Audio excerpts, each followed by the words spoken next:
गुरु भक्त परिवार भारत।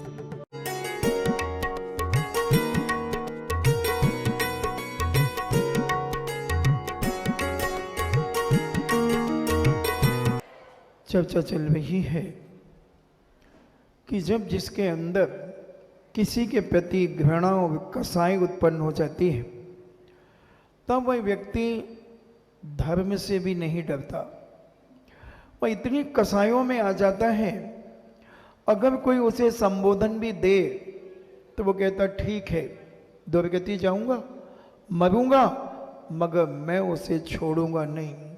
क्रोध एक ऐसी चीज है, आज ही एक पेपर में देखा, कानपुर के अंदर 2 बच्चों में झगड़ा हो गया और 10th क्लास के बच्चे पढ़ते थे, 10th क्लास में थे। कितनी कसाई जागृत हो गई कि दूसरे दिन, यानी कल झगड़ा हुआ होगा और आज वो सब्जी काटने का चाकू अपने बैग में छुपा करके ले आया और उसके अंदर उस व्यक्ति के प्रति इतनी क्रूर परिणाम हो गए कि इसको मैं आज जीवित नहीं रहने दूंगा। अब उसने उसकी गर्दन में चाकुओं से गोद दिया और बच्चा मर गया। क्रोध हमारे जीवन का बहुत खतरनाक बिंदु है और अहंकार भी क्रोध से जुड़ा हुआ है।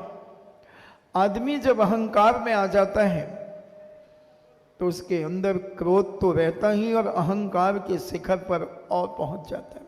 मैं इसे मिटा दूंगा। सगे भाई को भी कई बार मिटाने का परिणाम आ जाता है।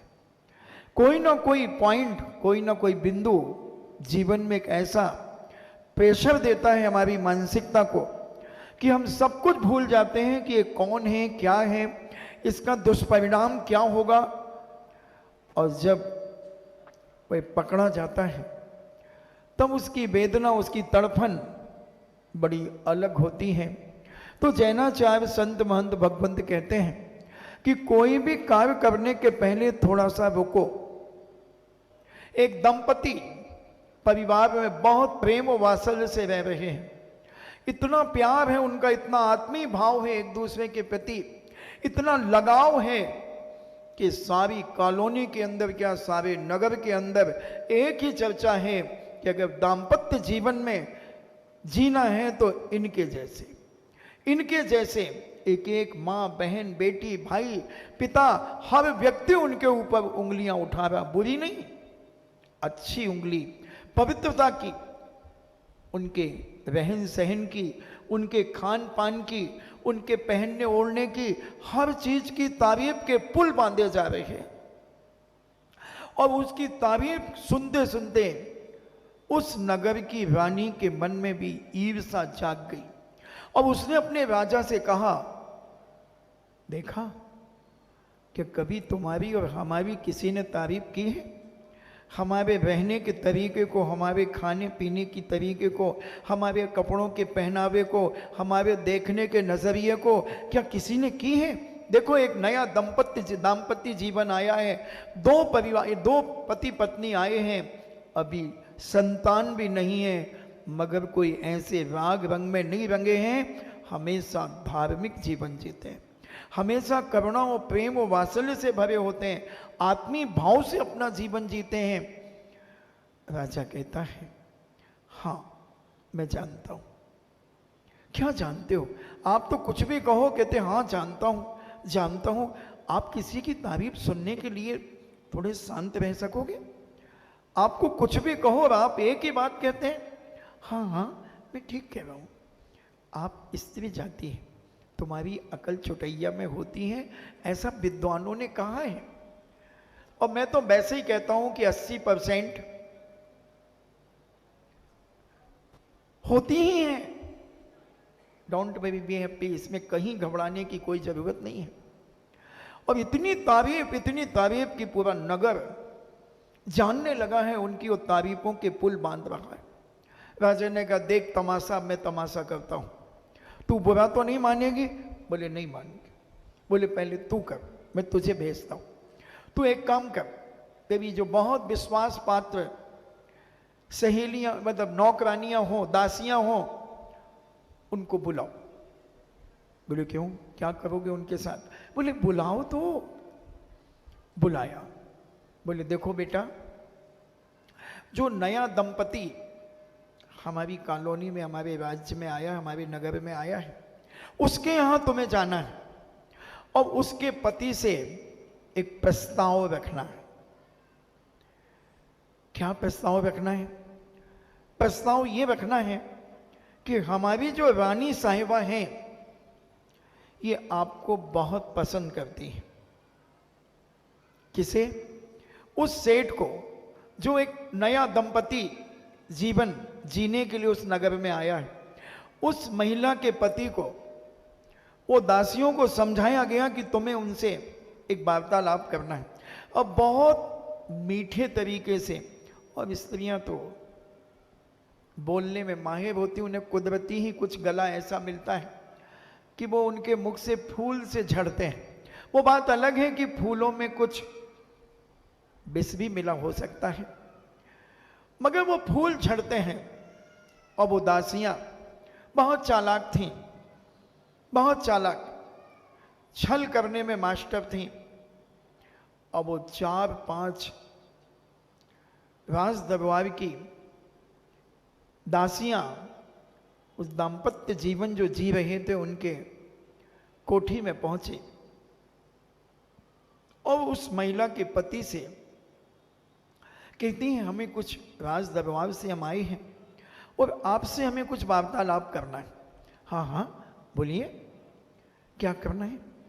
देखिए, ये आपकी और हमारे बीच की बात है, ये तीसरे पर नहीं जाना चाहिए। ऐसा क्या रहस्य भाई?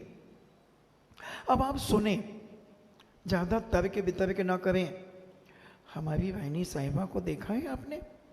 हाँ हाँ, वो आपको बहुत लाइक करती है, वो आपको बहुत पसंद करती है। और उन्होंने हमें कसम खाकर के भेजा है कि तुम ये बात 4 के अलावा और एक उनके और एक मेरे, ये 6 लोगों से 7वें के पास ये बात नहीं जाना चाहिए। अगर आप हाँ करते हैं तो हमारी रानी साहिबा का तो पूर्णतः हाँ ही है। अभी इसी वक्त कहें तो हम उनको ला सकते हैं। वो व्यक्ति विचार करता है, सोचता है कि जरूर कोई षड्यंत्र हो सकता है। रानी ये प्रस्ताव भेज रही है मेरे पास।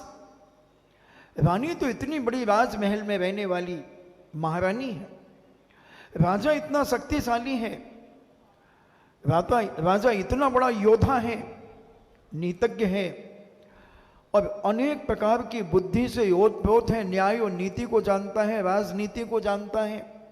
और रानी के बारे में भी मैंने सुना है कि बहुत ज्ञानवान है, बहुत गुणवान है, चारित्रवान है, बहुत विवेकशील है, अनेक कलाओं में पारंगत है। फिर एक जी इतनी गिरी हुई और एक छोटी सी बात उन्होंने मेरे पास क्यों भेजी है? वो कहता है, क्षमा करें,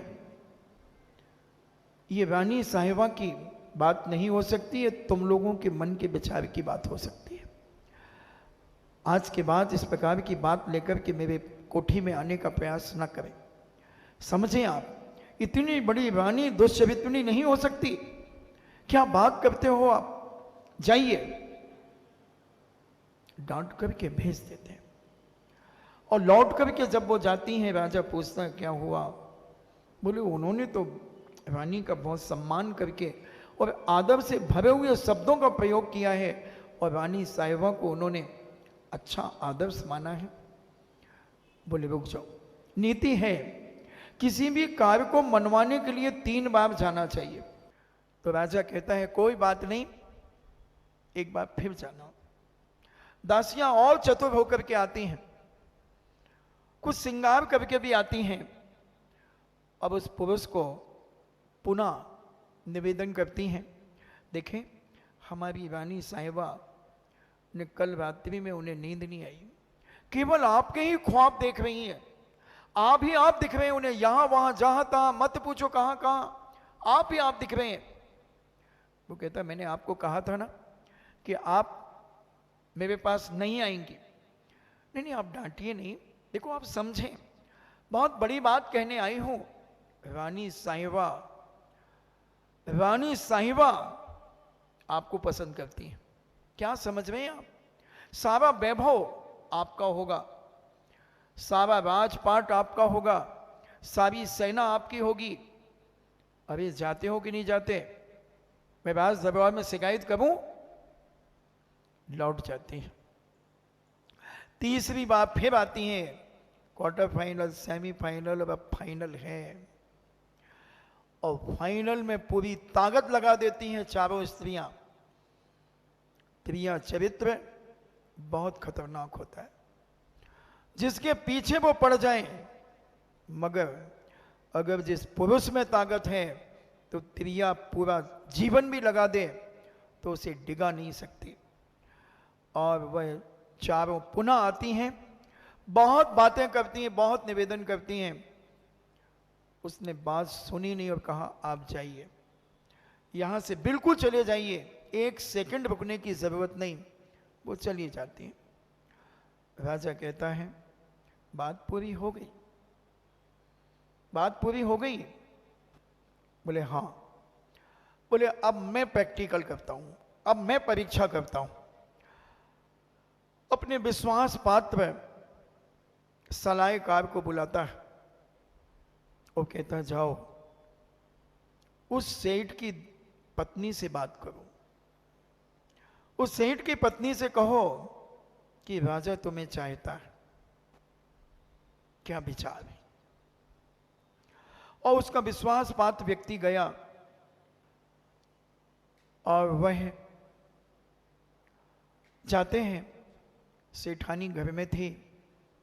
आइए, समय बहुत कम है, बहुत गहरी बात करने आया हूं। अपने इस राज्य के जो राजा हैं वो आपको पसंद करते हैं। क्या राजा मुझे पसंद करते हैं? राजा ने कब देखा? बातों से पता लग रहा है कि कौन अब कितना ढीला होने वाला है। राजा साहब ने मुझे कब देखा? और राजा से कौन सी बात छुपी होती है? उन्हें सब कुछ पता है।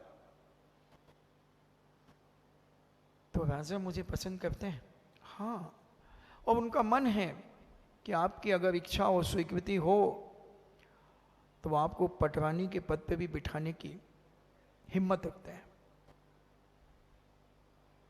मैं कल बताऊंगी, मैं कल बताऊंगी। राजा के पास से आदमी पुनः आते हैं, पूछते हैं क्या सोचा? बोले मैं तैयार हूं, मगर राजा साहब को एक खटका है। भले वो राजा हैं, शक्तिशाली हैं, मगर आपके पति जो है ना, उनका उन्हें कांटा लग रहा है कि ये कांटा कभी भी मुझे चुभ सकता है। राजा को कह दो चिंता न करें, वो खटका आज खत्म हो जाएगा। क्या कह रहे हैं? हाँ, हमारे यहां एक मसाल जलता है। उस नगर में हर घर में एक मसाल जलते थे, सारी रात मसाल जलते थे, क्योंकि पहले लाइटें हुआ नहीं करती थी।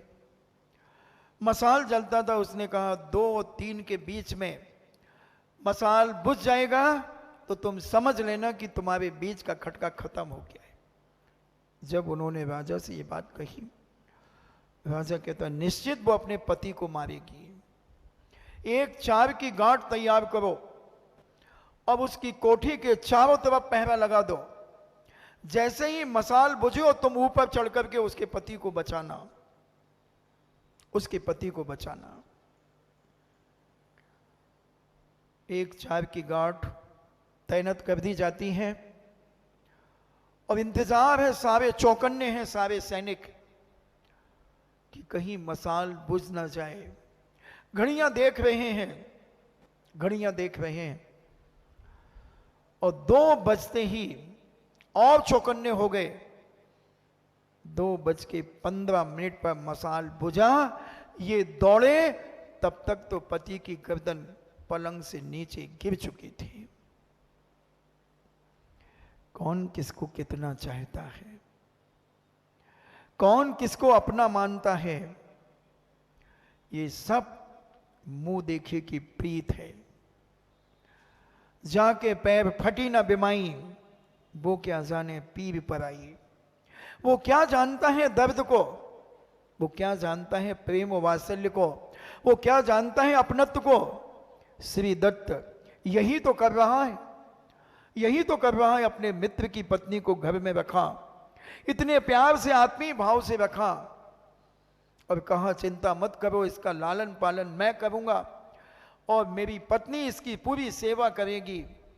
सब कुछ स्वीकार करने के बाद उसकी ख्याति सुनकर के कसाईयों में आ गया। इतनी ज्यादा कसाई में आ गया कि धनश्री के बेटे को मरवाने के लिए अपना खजाना लुटाना शुरू कर दिया। किसमें कितना प्रेम है बंधुओं, ये सब। इसलिए सदा 12 भावनाओं का चिंतन करना चाहिए, 12 भावनाओं को पढ़ना चाहिए, विचार करना चाहिए। अनेक अनेक 12 भावनाएं मंगत राय जी की है, बज्र कुमार चक्रवर्ती के लिए है वैराग्य भावना, और भी बहुत सारी भावनाएं हैं। इनके अर्थ को समझना चाहिए, केवल एक तोता बटन नहीं पढ़ लेना चाहिए। और कहते हैं हम 12 भावना रोज पढ़ते हैं महाराज। पढ़ना अलग चीज है, उसके अर्थ को समझना बहुत अलग चीज है। प्रभु पतित पावन की विनती सारे लोगों को याद है, और अभी मैंने 3-4 दिन के अंदर प्रभु पतित पावन की विनती का जब अर्थ बताया, जब लोगों के होश उड़ गए। महाराज जी इसमें इतना अर्थ है। हाँ, तुम्हें ना पिछान्यो अन्य मान्यो देव विविध प्रकार जी।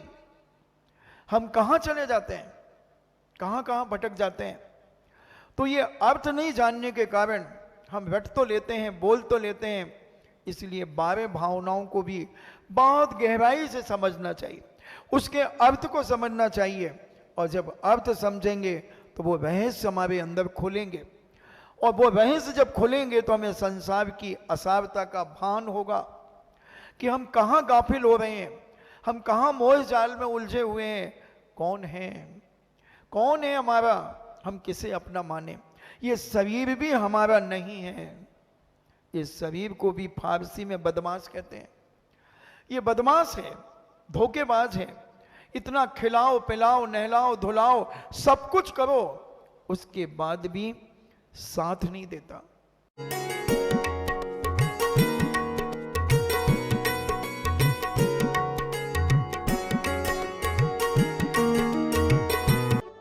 इस कार्यक्रम के पुण्यार्जक थी गुरु भक्त परिवार भारत।